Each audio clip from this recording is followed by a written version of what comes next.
جو دباؤ کا شکار ہے وہ میں سمجھتا ہوں کہ کاشتکار ہے، اور کاشتکاری کی لاگت اتنی بڑھ گئی ہے کہ وہ اس کو جو ہے وہ پہنچنا کاشتکار کا کے لیے بڑا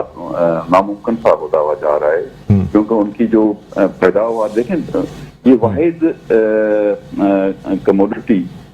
پیداوار جو زرعی پیداوار ایسی ہوتی ہے جس کی قیمت پیدا کرنے والا خود نہیں رکھتا، یعنی کاشتکار فارمر اپنی پیداوار کی قیمت مقرر نہیں کرتا، مارکیٹ میں جا کے تعین ہوتا ہے اس کا تو اس کو کیا اس کا معاوضہ ملے گا، اس کی کیا قیمت ملے گی، سوائے ایک دو چیزیں جن کی گورنمنٹ کرتی ہے، جس میں گندم ہوتی ہے جس کی minimum support price government announce کرتی ہے، اور اس کے ساتھ اس لیے بھی اس کا سپورٹ پرائز کا اناؤنسمنٹ کا اثر ہوتا ہے کہ گورنمنٹ پروکیورمنٹ بھی کرتی ہے، حکومتیں خرید بھی کرتی ہیں۔ دوسری گنے کی کماد کی جو منیمم سپورٹ پرائز جو ہوتی ہے وہ گورنمنٹ اناؤنس کرتی ہے، باقی تو اوپن مارکیٹ ہے۔ تو کاشتکار اس لیے اب یہ جو یعنی گنے کی بھی اور گندم کی بھی سپورٹ پرائز جو ہے وہ حکومت ڈیسائیڈ ہاں، باقی تو تمام جو چیزیں ہیں وہ تو اوپن مارکیٹ پہ ہوتی ہیں نا، کہ اس کا کیا ریٹ ملتا ہے اس کو۔ تو کاشتکار کے لیے میں جو بات کرنا چاہ رہا تھا وہ یہ تھی کہ بھئی آپ کیا کوئی کسی میں کھاد کی قیمتیں آپ نے کم کر دی ہیں، کیا آپ نے کوئی ایگریکلچر بینک کے ذریعے کوئی آپ نے فیسلٹی دی ہے کہ بلا سود کوئی قرضے جات ملیں، یا جب جیسے آپ نے پیکیج دیے ہوئے ہیں مختلف کنسٹرکشن انڈسٹری کو، ٹیکسٹائل انڈسٹری کو، اور جو ملنے چاہیے، ہم بالکل ان کے مخالف نہیں ہیں، ان کو ملنے چاہیے، لیکن زراعت میں جو کسی زمانے میں زراعت پہ کم سے کم سود جو ہمیں لگایا جاتا تھا وہ ایگریکلچر لوننگ پہ ہوتی تھی، لیکن اب اس وقت ایگریکلچر لوننگ پہ جو عام طور پر باقی لوننگ ہوتی ہے اتنے ہی مارک اپ اور اتنا ہی سود جو ہے وہ وصول کیا جاتا ہے۔ کھاد کی قیمت جو ہے تقریباً یوریا کی قیمت جو ہے وہ بڑھ چکی ہے، ڈی اے پی کی قیمت جو ہے وہ اس میں آپ اندازہ لگائیں کہ 2400 روپے والی جو تھی بوری وہ آپ اس وقت آپ کو 5200 روپے میں ملے گی۔ ٹریکٹر کی قیمت جو ہے وہ 15 لاکھ والا ٹریکٹر اس وقت 27 لاکھ 27.5 لاکھ اور 28 لاکھ میں مل رہا ہے۔ گندم کا بیج جو ہم 1800 روپیہ 2018 میں ان کی حکومت آئی تھی تو اس سے پہلے 1800 روپیہ تھا، جو پچھلی سیزن میں لوگوں نے جب گندم کا بیج خریدا تو 3800 روپیہ تھا۔ تو اس حساب سے کاشتکار تو بالکل ہی مجھے جو یہ اعداد و شمار پھر جھوٹ بولتے ہیں وفاقی حکومت، یہ کہتے ہیں کہ جی پیداوار بڑھ گئی، اعلان کرتے ہیں کہ جی گندم کی ریکارڈ پیداوار ہو گئی، اور تیسرے دن فیصلہ آتا ہے وفاقی حکومت کا ہی کہ جی 30 لاکھ ٹن۔ ایک دن حکومت کو، ملک کو، عوام کو، قوم کو یہ نوید سنائی جاتی ہے، اعلان کیا جاتا ہے، یہ خبر دی جاتی ہے کہ جی مبارک ہو آپ کو، مبارک ہو گندم کی ریکارڈ پیداوار ہو گئی۔ تیسرے دن پڑھتے ہیں کہ وفاقی حکومت گندم خیریت سے باہر سے منگا رہی ہے 30 لاکھ ٹن 40 لاکھ ٹن۔ آپ ایک طرف کہتے ہیں کہ جی ریکارڈ پیداوار ہو گئی، مبارکباد دے رہے ہیں، آپ کی بڑی کامیابی ہو گئی، تو پھر آپ 40 لاکھ 30 لاکھ ٹن آپ کیسے منگا رہے ہیں؟ پھر لوگوں کو کیوں نہیں گندم مل رہی ہے؟ جو آپ آئے تھے تو 33 روپیہ 32 روپیہ جو کلو آٹا تھا وہ آج 65 اور 70 روپے میں بھی لوگوں کو کیوں نہیں مل رہا؟ تو یہ کپاس کا اعلان کرتے ہیں کہ جی کپاس ہم اس سال جو ٹارگیٹ ہدف رکھا ہے وفاقی حکومت میں 1 کروڑ 5 لاکھ بیلز کا رکھا ہے۔ اس سال کا جو وفاقی حکومت بتاتی ہے کہ جو سال پچھلا سال گیا ہے کپاس کا، وہ انہوں نے بتایا ہے کہ جی 70 لاکھ بیلز پیدا کیے ہیں، جو کہ جھوٹ ہے۔ آپ آل پاکستان ٹیکسٹائل ملز جو ایسوسیشن ہے آپٹاما، وہ ان کے اعداد شمار دیکھ لیں۔ آپ جنرل فیکٹریز کی جو ایسوسیشن ہے وہ کہتے ہیں کہ جی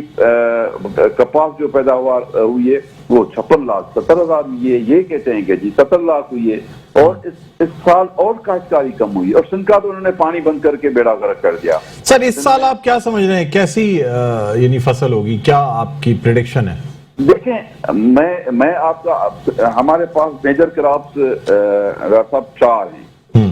ایک گندم ہے،